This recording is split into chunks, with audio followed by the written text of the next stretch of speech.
American president Donald ട്രംപിന് അദ്ദേഹത്തിന്റെ ഈ ടേമിലുണ്ടായ ഏറ്റവും വലിയ തിരിച്ചടിയാണ് കഴിഞ്ഞ ദിവസം സംഭവിച്ചത്. അതായത് ട്രംപ് ചുമത്തിയ താരിഫ് ഒന്നും തന്നെ നിയമപരമായിട്ട് നിലനിൽക്കില്ല എന്ന് സുപ്രീം കോടതി വിധിച്ചിരിക്കുകയാണ്. പകര ചുങ്കം സുപ്രീം കോടതി റദ്ദാക്കിയിരിക്കുകയാണ്. ട്രംപിന്റെ ഈ ചുങ്കം ചുമത്തൽ കോടതിയുടെ മുമ്പിൽ എത്തിയപ്പോൾ തന്നെ ഈ ഒരു കാര്യം നേരത്തെ പ്രതീക്ഷിച്ചിരുന്നതാണ്. കാരണം ഈ താരിഫ് ചുമത്തി എന്ന് ട്രംപ് പറയുമ്പോൾ ആരുടെ മേലാണ് താരിഫ് ചുമത്തിയത്, ആരാണ് പൈസ കൊടുക്കേണ്ടത് എന്നതിനെ കുറിച്ച് നമ്മൾ പലപ്പോഴും സംസാരിച്ചതാണ്. ആ സമയത്ത് ഇന്ത്യയിൽ നിന്ന് അമേരിക്കയിലേക്ക് പോകുന്ന ഒരു ഉൽപ്പന്നം അത് 100 രൂപയ്ക്ക് അമേരിക്കൻ വിപണിയിൽ വിൽക്കാനായിട്ടാണ് കൊണ്ടുപോകുന്നതെന്ന് സങ്കല്പിക്കുക.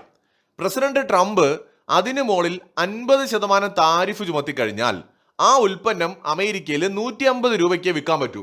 ട്രംപിന്റെ തീരുമാനം ഇന്ത്യയിലെ ഉൽപ്പാദനത്തെ അല്ല ബാധിക്കുന്നത്. ഇന്ത്യയിൽ ആ പ്രോഡക്റ്റ് 100 രൂപയ്ക്ക് വിൽക്കാൻ പറ്റുന്ന രീതിയിൽ തന്നെയാണ് ഉൽപ്പാദിപ്പിക്കുന്നത്. അമേരിക്കൻ വിപണിയിലേക്ക് അത് എത്തുന്നത് വരെ 100 രൂപയ്ക്ക് വിൽക്കാം. പക്ഷെ ട്രംപ് 50% താരിഫ് ചുമത്തിയത് കൊണ്ട് മാത്രം അമേരിക്കയിലെ ആളുകൾക്ക് അത് 150 രൂപയ്ക്ക് വാങ്ങാൻ പറ്റൂ. അപ്പൊ ഈ അധികമായി വരുന്ന 50 രൂപ ഇന്ത്യക്കാരാണോ കൊടുക്കുന്നത്, അല്ലെങ്കിൽ ഇത് ഉണ്ടാക്കുന്ന ഇന്ത്യൻ കമ്പനിയാണോ കൊടുക്കുന്നത്? അല്ല, ഈ സാധനം വാങ്ങുന്ന അമേരിക്കൻ പൗരനാണ് കൊടുക്കുന്നത്. ട്രംപിന്റെ താരിഫ് വരുന്നതിനും മുമ്പ്, അതായത് ഇന്നാണ് ട്രംപ് താരിഫ് ചുമത്തിയത് എങ്കിൽ ഇന്നലെ വരെ 100 രൂപയ്ക്ക് വാങ്ങിക്കൊണ്ടിരുന്ന സാധനത്തിനാണ് ഇന്ന് താരിഫ് വന്നതുകൊണ്ട് അമേരിക്കൻ പൗരൻ 150 രൂപ കൊടുക്കേണ്ടി വരുന്നത്. അതായത് ലോകത്തെ എല്ലാ രാജ്യത്തിൽ നിന്നും വരുന്ന ഉൽപ്പന്നങ്ങൾക്ക് ഈ വിധത്തിലാണ് താരിഫ് അപ്ലൈ ചെയ്യുന്നത്. എന്ന് വെച്ചാൽ അമേരിക്കൻ കൺസ്യൂമറിന്റെ അല്ലെങ്കിൽ അമേരിക്കൻ പൗരന്റെ പോക്കറ്റിൽ നിന്നാണ് താരിഫ് എന്ന് പറഞ്ഞ് ചുമത്തിയ പൈസ ചെലവായിക്കൊണ്ടിരുന്നത്. ഇവിടെയാണ് സുപ്രീം കോടതിയുടെ വിധി നിർണായകമാവുന്നത്. ട്രംപിന് ഭ്രാന്ത് പിടിച്ചു, ട്രംപ് അലറി വിളിച്ചു, സുപ്രീം കോടതിക്കെതിരെ തന്നെ ട്രംപ് ശക്തമായി പ്രതികരിച്ചു. രാജ്യത്തെ കോടതിയിലെ ജഡ്ജിമാർക്കൊന്നും രാജ്യസ്നേഹമില്ലാത്തവരാണ്, അതുകൊണ്ടാണ് വിദേശ ശക്തികൾക്ക് വേണ്ടി ഇങ്ങനെ ഒരു വിധി പുറപ്പെടുവിച്ചത് എന്നാണ് ട്രംപ് പറഞ്ഞത്. മാത്രമല്ല, സുപ്രീം കോടതി വിധിക്ക് പിന്നാലെ 150 ദിവസത്തേക്ക് ആഗോളതലത്തിൽ 10% പകരച്ചുങ്കം ഏർപ്പെടുത്തുമെന്ന് ട്രംപ് പ്രഖ്യാപിച്ചിരിക്കുകയാണ്. നിലവിലുള്ള തീരുവകൾക്ക് പുറമെയാണത്. അതായത് 1974 വ്യാപാര നിയമപ്രകാരമാണ് ഈ ഉത്തരവെന്നാണ് ട്രംപ് പറയുന്നത്. അപ്പൊ ആദ്യം ഇന്ത്യക്ക് മേലുള്ള പകരച്ചുങ്കം 18% തുടരുമെന്നാണ് ട്രംപ് പറഞ്ഞതെങ്കിലും ഇപ്പോൾ അമേരിക്കയിൽ നിന്ന് വ്യക്തമാവുന്ന അനുസരിച്ച് ഇന്ത്യയുടെ മേലും 10% പകരച്ചുങ്കം ഉണ്ടാവുമെന്നാണ്. അമേരിക്കയുമായിട്ട് വ്യാപാര കരാറുമായി ബന്ധപ്പെട്ട് ധാരണയിലെത്തിയ രാജ്യങ്ങൾക്ക് 10% പകരച്ചുങ്കമേ ഉണ്ടാവൂ എന്നാണ് പറയുന്നത്. നേരത്തെ 50% താരിഫ് ഇന്ത്യ അമേരിക്ക വ്യാപാര കരാറുമായി ബന്ധപ്പെട്ട പുരോഗതിയെ തുടർന്ന് 18% കുറച്ചിരുന്നു. അപ്പൊ ഇപ്പൊ സുപ്രീം കോടതി വിധി കൂടി വന്ന സാഹചര്യത്തിൽ അത് 10% മാറും. എന്ന് വെച്ചാൽ ഇന്ത്യക്ക് അല്ലെങ്കിൽ ഇന്ത്യൻ ഉൽപ്പന്നങ്ങൾക്ക് അമേരിക്കയിൽ പോയി കഴിഞ്ഞാൽ ഇനി 10% താരിഫേ ഉണ്ടാവും. അമേരിക്കയുമായിട്ട് ബന്ധമുള്ള എല്ലാ രാജ്യങ്ങളിൽ നിന്നും എത്തുന്ന ഉൽപ്പന്നങ്ങൾക്ക് അത്രേ ഉണ്ടാകൂ എന്നാണ് ഇപ്പോ കോടതി വിധിയുടെ അടിസ്ഥാനത്തിൽ അമേരിക്കൻ ഭരണകൂടം പറയുന്നത്. പക്ഷെ ട്രംപ് ഇതിനെയൊക്കെ വീണ്ടും മറികടക്കാൻ ശ്രമിച്ചേക്കാം. അൺപ്രഡിക്റ്റബിൾ ആയിട്ടുള്ള ഒരു ലീഡറാണ് ട്രംപ്. ഇവിടെ ഇതിന് പിന്നാലെ, ഈ അമേരിക്കയിലെ സുപ്രീം കോടതി വിധിക്ക് പിന്നാലെ ഇന്ത്യയുടെ പ്രതിപക്ഷ നേതാവ്, അദ്ദേഹത്തെ ഞാൻ ഒന്നും പറയുന്നില്ല, പ്രതിപക്ഷ നേതാവ്, വിവരദോഷിയായ പ്രതിപക്ഷ നേതാവ്, മൂപ്പര് പറയുന്നത് നരേന്ദ്രമോദിക്ക് എതിരായിട്ടാണ് മൂപ്പരുടെ ആരോപണം. അതായത് ഇന്ത്യൻ പ്രധാനമന്ത്രി ഒത്തുതീർപ്പുകൾക്ക് തയ്യാറായി, നരേന്ദ്രമോദിയുടെ വഞ്ചന ഇപ്പൊ തുറന്നു കാട്ടപ്പെട്ടു, വ്യാപാര കരാറിൽ ചർച്ചകൾ നടത്തി US വിലപേശാൻ പ്രധാനമന്ത്രിക്ക് കഴിയില്ല, വീണ്ടും കീഴടങ്ങുമെന്ന് രാഹുൽ ഗാന്ധി എക്സിൽ കുറിച്ചു. അതായത് രാഹുൽ ഗാന്ധിയെ പോലെ ഒരു വിവരദോഷിയായിട്ടുള്ള ഒരു രാഷ്ട്രീയക്കാരനെ സത്യത്തിൽ ഈ കോൺഗ്രസിന്റെ ചരിത്രം എടുത്ത് പരിശോധിച്ചാൽ നിങ്ങൾക്ക് കാണാൻ പറ്റില്ല. 10 പൈസയുടെ വിവരമില്ല. ഇദ്ദേഹം പാർലമെന്റിലേക്ക് ഇദ്ദേഹം സംസാരിക്കുന്നത് നിങ്ങൾ കേട്ടാൽ മതി. അടുത്തിരുന്ന് മറ്റുള്ളവർ പറഞ്ഞു കൊടുക്കും. നമ്മുടെ KC വേണുഗോപാലും അല്ലെങ്കിൽ മുതിർന്ന ജയറാം രമേശിനെ പോലുള്ള ആളുകളുമൊക്കെ പലപ്പോഴും രാഹുൽ ഗാന്ധിയുടെ കൂടെ ഇരിക്കുമ്പോൾ അവർ പറഞ്ഞു കൊടുക്കും. അത് കേട്ട് തിരുത്തിയാണ് രാഹുൽ ഗാന്ധി പലപ്പോഴും പറയുന്നത്. രാഹുൽ ഗാന്ധിക്ക് മര്യാദയ്ക്ക് സംസാരിക്കാറുണ്ട്. ഒരു PR വർക്കിന്റെ ബലത്തിൽ മൂപ്പരങ്ങ് പോകുന്നതാണ്. പുള്ളിക്ക് രാഷ്ട്രീയത്തെക്കുറിച്ച് A ഏത് B ഏത് C ഏതെന്ന് അറിയാത്തൊരു മനുഷ്യനാണ്. അപ്പോൾ ആരെങ്കിലുമൊക്കെ പറഞ്ഞു കൊടുക്കുന്നത് അതേപടി വന്നിരുന്ന് പറയുകയാണ്.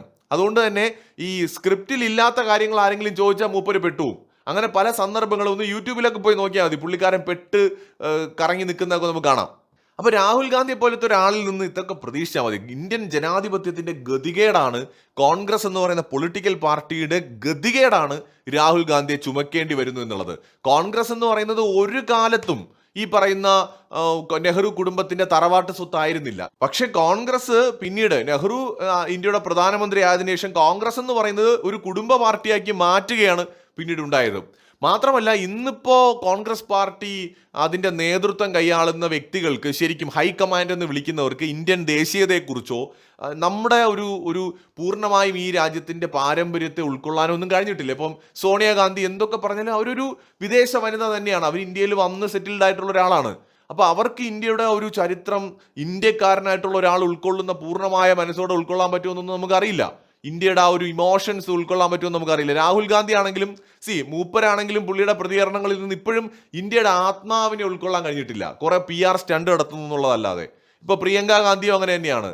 ഇന്ദിരാഗാന്ധിയുടെ ഫേസ് കട്ട് ഉള്ളത് കൊണ്ട് ആ ഹെയർ കട്ട് അടിച്ച് ഒരു PR വർക്കാണ്. ഇന്ത്യൻ ജനാധിപത്യത്തിന്റെ ഗതികേടെന്നേ പറയാനുള്ളൂ.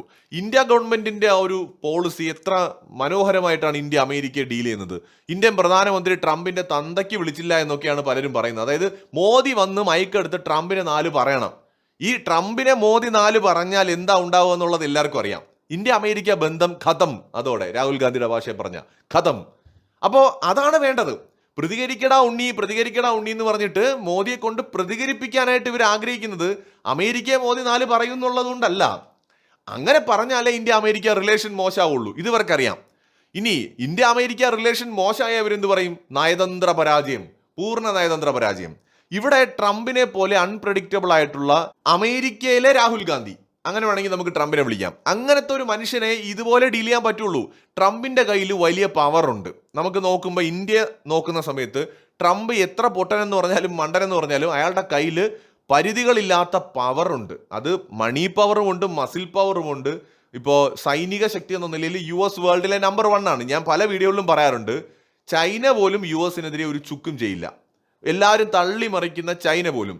വെനസ്വേലയിൽ നിന്ന് ഏറ്റവും കൂടുതൽ എണ്ണ വാങ്ങിക്കൊണ്ടിരുന്ന ചൈനയാണ്. വെനസ്വേലൻ പ്രസിഡന്റ് ചൈനയുടെ ഏറ്റവും അടുത്ത ആളായിരുന്നു, റഷ്യയുടെ ഏറ്റവും അടുത്ത ആളായിരുന്നു. അയാളെ രാഖി രാമാനം തൂക്കിയെടുത്തുകൊണ്ട് പോയപ്പോൾ അതിനെതിരെ പ്രതികരിക്കാനുള്ള നട്ടലില്ലാത്തവരാണ് ചൈനക്കാരും റഷ്യക്കാരും.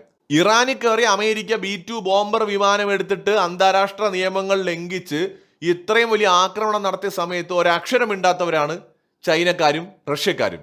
സോ അവരുടെയൊക്കെ നട്ടലിന്റെ സ്ഥാനത്ത് ആ സമയത്ത് വാഴപ്പിണ്ടിയായിരുന്നു. യഥാർത്ഥത്തിൽ അമേരിക്കയ്ക്കെതിരെ നിൽക്കാൻ ചൈനയ്ക്ക് പേടിയാണ്. എന്തിനേറെ പറയുന്നു, റഷ്യ പോലും ആഗ്രഹിക്കില്ല അമേരിക്കയ്ക്കെതിരെ നിൽക്കണമെന്ന്. കാരണം അങ്ങനെ നിന്ന് കഴിഞ്ഞാൽ അമേരിക്കയ്ക്ക് ആയുധം ഉപയോഗിച്ചുകൊണ്ടല്ല ഒരു രാജ്യത്തെ തകർക്കാൻ പറ്റുന്നത്. അമേരിക്കയ്ക്ക് അവരുടെ എക്കണോമിക് പവർ യൂസ് ചെയ്തുകൊണ്ട് ഒരു രാജ്യത്തെ ശിഥിലമാക്കാൻ കഴിയും. ഇത് ചൈനയ്ക്ക് നന്നായിട്ട് അറിയാം. അതുകൊണ്ടാണ് അവരാരും അതിന് തയ്യാറാവാത്തത്. ഇപ്പൊ അങ്ങോട്ടും ഇങ്ങോട്ടും യുദ്ധം ചെയ്യാനാണെങ്കിൽ അമേരിക്കയുടെ കയ്യിലുള്ളതിനേക്കാൾ കൂടുതൽ ആണവായുധങ്ങൾ റഷ്യയ്ക്കുണ്ട്. റഷ്യ വിചാരിച്ചാൽ അമേരിക്ക തവിട് പൊടിയാക്കാം. ഒരുപക്ഷെ ചൈനയെ വിചാരിച്ചാലും അമേരിക്കയിൽ വലിയ ആണവാക്രമണമൊക്കെ നടത്താൻ പറ്റും. പക്ഷെ ഇത് അങ്ങോട്ടും ഇങ്ങോട്ടും നശിക്കുക എന്നുള്ളതല്ല. അമേരിക്ക എതിർത്ത് കഴിഞ്ഞാൽ അമേരിക്ക സാമ്പത്തികമായിട്ട് തകർത്ത് കളയും. അതാണ് അമേരിക്കയുടെ ഒരു കഴിവ്. ഇപ്പോഴും അത് അവർക്കുണ്ട്. അതിനുള്ള ഒരു എക്കണോമിക് പവർ അവർക്കുണ്ട്. അപ്പൊ ഇന്ത്യ ആയാലും അമേരിക്ക പിണക്കാത്തത് എന്തുകൊണ്ടാണ്? നമുക്ക് കച്ചവടം ചെയ്യണമെങ്കിൽ അമേരിക്കൻ വിപണി നമുക്ക് വേണം. അമേരിക്ക സമ്പന്ന രാജ്യമാണ്. അമേരിക്കൻ കമ്പനികളുടെ ഇൻവെസ്റ്റ്മെന്റ് നമുക്ക് വേണം. അപ്പൊ നമുക്ക് അവരെ കൊണ്ട് ഗുണമുള്ളത് കൊണ്ടാണ് നമ്മൾ അവരോട് ഉടക്കാൻ പോവാത്തത്. ഇപ്പോ ഇന്ത്യ ഗവൺമെന്റ് അമേരിക്കയുമായി ബന്ധപ്പെട്ട വിഷയത്തിൽ സ്വീകരിച്ചത് ഏറ്റവും നല്ലൊരു സ്ട്രാറ്റജിയാണ്. നമ്മൾ ട്രംപിനെ പിണക്കിയിട്ടില്ല. അപ്പൊ അമേരിക്കൻ പ്രസിഡന്റിന്റെ ഓരോ അവകാശവാദങ്ങൾ വരുമ്പോഴും ഇന്ത്യൻ വിദേശകാര്യ മന്ത്രാലയമാണ് മറുപടി പറയുന്നത്. മോദി ട്രംപുമായിട്ടുള്ള വ്യക്തിപരമായ ബന്ധത്തിന് ഒരു തടസ്സം ഉണ്ടാകാതെ, അല്ലെങ്കിൽ അത് മോശമാകാതിരിക്കാൻ പ്രത്യേകം ശ്രദ്ധിക്കുന്നുണ്ട്. അതുകൊണ്ടാണ് നരേന്ദ്രമോദി നേരിട്ട് ട്രംപിനെ കുറിച്ചൊന്നും പറയാത്തത്. ട്രംപിനെ കുറിച്ചൊന്നല്ല, മോദിയുടെ ഒരു ഫോറിൻ പോളിസി അങ്ങനെയാണ്. നമ്മൾ എപ്പോഴും അത് പറയാറുണ്ട്. വിവരദോഷികളായിട്ടുള്ള ആളുകൾക്ക് അത് മനസ്സിലാവണം എന്നില്ല. മാലിദ്വീപിന്റെ മുഹമ്മദ് മൊയ്സൂവിനെതിരെ പോലും ഒരു അക്ഷരം മോദി പറഞ്ഞിട്ടില്ല. അത് മോദിയുടെ ഒരു ഫോറിൻ പോളിസിയുടെ ഭാഗമാണ്. ഒരു പരിധിവരെ ചൈനീസ് പ്രസിഡന്റ് ഷീ ജിൻപിങ് അങ്ങനെയാണ്. പുള്ളി അങ്ങനെ പേരെടുത്തൊന്നും പെട്ടെന്ന് രാഷ്ട്രത്തലവന്മാരെ ഒന്നും പറയത്തില്ല. അത് വലിയ വലിയ രാജ്യങ്ങൾ അങ്ങനെയാണ്. ട്രംപിന് വിവരമില്ലാത്തതുകൊണ്ടാണ് ട്രംപ് ഈ പണി കാണിക്കുന്നത്. ഇതിന് മുമ്പുള്ള അമേരിക്കൻ പ്രസിഡന്റുമാരൊക്കെ വാചകമടി കുറവാണ്, അവർ കൂടുതലും പ്രവർത്തിയാണ്. ഇന്ത്യക്കിട്ട് പണിയണം എന്നുണ്ടെങ്കിൽ അവർ പണിയും, പക്ഷെ പുറമേ ചിരിച്ചും കൊണ്ടുവരും. ബൈഡൻ അടക്കമുള്ളവർ അങ്ങനെയാണ്. ഇവിടെ ട്രംപ് പോയ കോടാലി പോലെ അങ്ങ് വായി തോന്നിയ വിളിച്ചു പറയാണ്. അപ്പൊ അയാളെ സംബന്ധിച്ചിടത്തോളം അയാളുടെ ഒരു ഫോറിൻ പോളിസി എന്ന് പറയുന്നത് അട്ടർ ദുരന്തമാണ്, പരാജയമാണ്. അപ്പോൾ അങ്ങനത്തെ ഒരു മനുഷ്യൻ നമുക്കൊന്നും എക്സ്പെക്ട് ചെയ്യാനില്ല. അയാൾ ഇപ്പൊ എന്ത് പറയും, നാളെ എന്ത് പറയും നമുക്ക് അറിയില്ല. അപ്പൊ അയാളോട് വാചകം അടിച്ചു പോകുന്നത്, അല്ലെങ്കിൽ അയാളോട് ഉടക്കാൻ പോയിട്ട് കാര്യമില്ല. അയാൾക്ക് വിവരമില്ല, അയാൾ എന്തും വിളിച്ചു പറയും. ഇപ്പൊ ഇന്ത്യ സംയമനത്തോടെ ഇന്ത്യ US-ഉമായിട്ടുള്ള പ്രശ്നങ്ങളെ കൈകാര്യം ചെയ്തപ്പോൾ എന്തുണ്ടായി? US-ന്റെ കോടതി തന്നെ ആ കേസിൽ ഒരു തീർപ്പുണ്ടാക്കിയിരിക്കുകയാണ്. ട്രംപിന്റെ താരിഫ് നിലനിൽക്കില്ല എന്ന് കോടതിയാണ് പറഞ്ഞത്. നമ്മൾ ലോക രാജ്യങ്ങൾ പരിശോധിച്ചു കഴിഞ്ഞാൽ ഓരോ സാമ്രാജ്യങ്ങളും അതിൻ്റെ ഏറ്റവും ഉന്നതിയിൽ എത്തിക്കഴിഞ്ഞാൽ പിന്നെ ഡിക്ലൈൻ ആവാൻ തുടങ്ങും. അപ്പോൾ അവരുടെ ആ ഒരു മാക്സിമം ആ ഒരു സാച്ചുറേഷൻ പോയിന്റ് എത്തുമ്പോൾ അവർ പിന്നെ താഴോട്ട് പോകുന്ന സമയത്ത് നമുക്കത് മനസ്സിലാക്കാനായിട്ട് നാച്ചുറലായിട്ട് ചില ഉദാഹരണങ്ങളോ അല്ലെങ്കിൽ തെളിവുകളോ വരും. ഒന്ന്, ആ രാജ്യത്തിന്റെ ഉള്ളിൽ ജനങ്ങൾക്കിടയിൽ ഉണ്ടാവുന്ന സ്പ്ലിറ്റ് ആണ്. ഏതൊരു വലിയ സാമ്രാജ്യവും വലിയ സൂപ്പർ പവറും തകരുന്നത് ഇന്റേണൽ ആയിട്ട് പ്രശ്നങ്ങൾ ഉണ്ടാവുമ്പോഴാണ്. പുറത്തു നിന്നുണ്ടാവുന്ന ആക്രമണങ്ങളെക്കാൾ കൂടുതൽ അവരുടെ അകത്ത് പ്രശ്നങ്ങൾ ഉണ്ടാവും. ഇപ്പൊ രാജഭരണം നിന്ന സമയത്ത് കുടുംബങ്ങൾക്കുള്ളിൽ അധികാരത്തിന് വേണ്ടിയിട്ടുള്ള തർക്കങ്ങളും തമ്മിലടിയുമാണ് പല സാമ്രാജ്യങ്ങളെയും രാജാക്കന്മാരെയും തകർത്തിട്ടുള്ളത്. ഇവിടെ അമേരിക്കയ്ക്കകത്ത് റിപ്പബ്ലിക്കൻസും ഡെമോക്രാറ്റുകളും രണ്ട് തട്ടിലാവുകയും അവരുടെ ആശയങ്ങൾ തമ്മിൽ വലിയ അന്തരം ഉണ്ടാവുകയും ചെയ്യുന്നു. സ്വാഭാവികമായിട്ടും അത് ഈ അമേരിക്ക എന്ന് പറയുന്ന വലിയ സാമ്രാജ്യത്വ ശക്തിയുടെ തകർച്ചയുടെ ഒരു സൂചനയാണ്. രണ്ട്, വിവരദോഷിയായിട്ടുള്ള ഒരു ഭരണാധികാരി അധികാരത്തിലേക്ക് വരുന്നു. സോവിയറ്റ് യൂണിയന്റെ തകർച്ചയ്ക്കും അതൊക്കെ തന്നെയായിരുന്നു കാരണമായത്. അത് തന്നെയാണ് ഇപ്പൊ അമേരിക്കയിലും കാണുന്ന സിംറ്റംസ്. സോ അവിടെ ഈ ട്രംപിന്റെ അധികാരത്തിലേക്കുള്ള വരവ് അത് രണ്ടാമതൊരു റീസൺ ആണ്. മൂന്ന്, ഈ അമേരിക്കയ്ക്ക് തന്നെ തോന്നി തുടങ്ങി അവർ ദുർബലമാവുകയാണ്, നമ്മളെ ചൈന മറികടക്കും അല്ലെങ്കിൽ മറ്റു രാജ്യങ്ങൾ നമുക്ക് മുകളിൽ പോവും, നമ്മൾ തകരാൻ പോവാണ് എന്ന് അമേരിക്ക തന്നെ തിരിച്ചറിയുന്നുണ്ട്. പക്ഷേ ആ സമചിത്തത ഇല്ലാതെ അവർ ചെയ്യുന്ന ഓരോ നടപടികളും അവർക്ക് തന്നെ വിനയാവുകയാണ്. ഇപ്പൊ ട്രംപിന്റെ ഈ താരിഫ് പോളിസി കാരണം US ലോക രാജ്യങ്ങൾക്കിടയിൽ ഒറ്റപ്പെട്ടു. അമേരിക്കയുടെ എല്ലാ കാലവും ഓൾ വെതർ പാർട്ട്നേഴ്സ് എന്ന് പറയുന്ന സഖ്യരാജ്യങ്ങൾ പോലും, കാനഡ, യൂറോപ്പ്, അങ്ങനെയുള്ള രാജ്യങ്ങളൊക്കെ പോലും അമേരിക്കയിൽ നിന്ന് അകലുകയാണ്.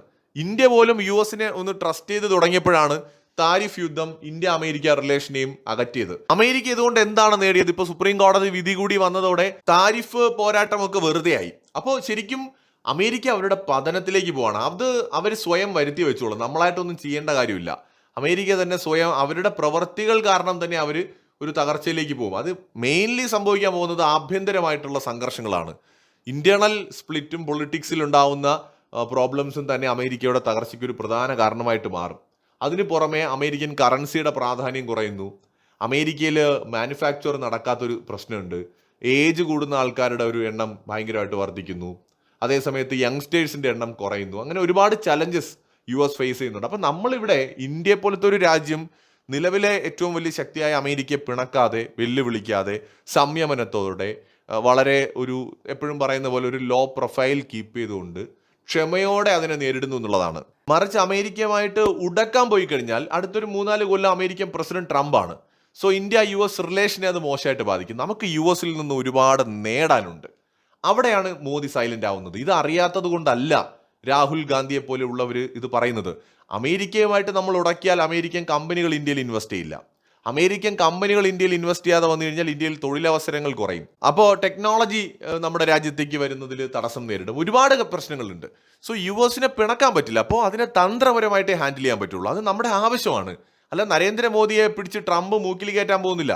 പക്ഷെ ഇന്ത്യ സംയമനത്തോടെ ആ ഒരു വിഷയം കൈകാര്യം ചെയ്തു. ഇത് അറിയാത്തതുകൊണ്ടല്ല രാഹുൽ ഗാന്ധി ആഗ്രഹിക്കുന്ന ഈ രാജ്യത്തിന്റെ നല്ലതാണോ? അയാൾ ഈ രാജ്യം നന്നാകരുതെന്നല്ലേ ആഗ്രഹിക്കുന്നത്? 2014 മുമ്പ് ഏത് ഐഫോണാണ് ഇന്ത്യയിൽ ഉണ്ടാക്കിയത്? ഐഫോൺ എന്ന് പറയുന്ന ആപ്പിൾ കമ്പനി അവരുടെ ഏറ്റവും വലിയ പ്രോഡക്റ്റ് ഇന്ന് ഏറ്റവും കൂടുതൽ ഉൽപ്പാദിപ്പിക്കുന്ന രണ്ടാമത്തെ രാജ്യം ഇന്ത്യയാണ്, ചൈന കഴിഞ്ഞാൽ. ലോകത്തെ ഏറ്റവും കൂടുതൽ മാനുഫാക്ചറിങ് രംഗത്ത് ഇന്ന് ചൈന കഴിഞ്ഞാൽ വേഗത്തിൽ വളരുന്ന ഒരു രാജ്യം ഇന്ത്യയാണ്. ചൈനയുടെ അത്രയൊന്നും ആയിട്ടില്ല, അത്രയാവും, ഒരുപാട് വർഷം എടുക്കും. പക്ഷേ അതിവേഗത്തിൽ ഇന്ത്യയിൽ മാനുഫാക്ചറിങ് സെക്ടർ ഒന്ന് വളരുന്നുണ്ട്. 2014 വരെ മാങ്ങ പറിച്ചുകൊണ്ടിരിക്കുകയായിരുന്നു ഇവർക്ക് 10 കൊല്ലം മുന്നേ കൊണ്ടുവരായിരുന്നില്ലേ? ആപ്പിൾ കമ്പനിയെ ഇന്ത്യയെ കൊണ്ടുവന്നൂടെ? മൈക്രോസോഫ്റ്റിനെയും ഗൂഗിളിനെയും ഫേസ്ബുക്കിനെയും ഒക്കെ ഇന്ത്യയെ കൊണ്ടുവരായിരുന്നല്ലോ. ഈ കണ്ട ഇൻവെസ്റ്റ്മെന്റ്സ് എല്ലാം ചൈനയിലേക്ക് പോയിരുന്നപ്പോ അമ്മയും മക്കളും കൂടെ അവിടെ മാനത്ത് നോക്കിയിരിക്കുകയായിരുന്നോ? മറ്റേ വലിയ എന്തോ പവർ ഹൗസ് ഉണ്ടാക്കി വെച്ചിട്ട്. അപ്പോൾ അവരെ കൊണ്ട് ഒന്നിനും കഴിഞ്ഞിട്ടില്ല, കഴിവുകെട്ടവരായിരുന്നു. ഇന്നും രാഹുൽ ഗാന്ധി, ഞാൻ വീണ്ടും പറയുന്നു, അയാളെ കൊണ്ടൊന്നും പറ്റില്ല ഈ രാജ്യം ഭരിക്കാൻ. പോയിട്ടൊരു പ്രതിപക്ഷ നേതാവായിട്ടിരിക്കാൻ പോലും കഴിയില്ലെന്ന് തെളിയിക്കുകയാണ് ആ മനുഷ്യൻ. ഇങ്ങനെയാണോ ഒരു രാജ്യത്തിന്റെ പ്രതിപക്ഷ നേതാവ് പ്രതികരിക്കേണ്ടത്? രാജ്യത്തിന് ഗുണമുള്ള കാര്യങ്ങളിലെങ്കിലും അതിനെ സപ്പോർട്ട് ചെയ്യണ്ടേ? നരേന്ദ്രമോദിയെ വിമർശിക്കാൻ എത്രയോ കാര്യങ്ങളുണ്ട്. ഇന്റേണൽ പൊളിറ്റിക്സ് എടുക്കാമല്ലോ. രാജ്യത്തിനകത്ത് ആഭ്യന്തര വിഷയങ്ങളിൽ നരേന്ദ്രമോദിയെ എതിർക്കാൻ എത്രയോ കാരണങ്ങളുണ്ട്. എന്തിനാണ് ഇന്റർനാഷണൽ ഇഷ്യൂസിൽ തന്നെ കയറി പിടിക്കുന്നത്? അപ്പോൾ രാജ്യം നന്നാവരുത്, അത്രയുള്ള അയാൾക്കൊക്കെ, വേറൊന്നുമില്ല. ഇന്ത്യ ഗവൺമെന്റ് വളരെ നന്നായിട്ടാണ് മുന്നോട്ട് പോകുന്നത്. നരേന്ദ്രമോദിയുടെ നേതൃത്വത്തിൽ ഇന്ത്യ വളരെ ശക്തമായിട്ടുള്ള ഒരു രാജ്യമായിട്ടാണ് പോകുന്നത്. നമ്മുടെയൊക്കെ ഭാഗ്യമാണ് രാഹുൽ ഗാന്ധിയെ പോലെ വിവരവും വെള്ളിയാഴ്ചയും ഇല്ലാത്ത ഒരാൾ ഈ രാജ്യത്തിന്റെ പ്രധാനമന്ത്രി ആവാത്തത്. മറ്റൊരു വീഡിയോയുമായി വീണ്ടും വരാം.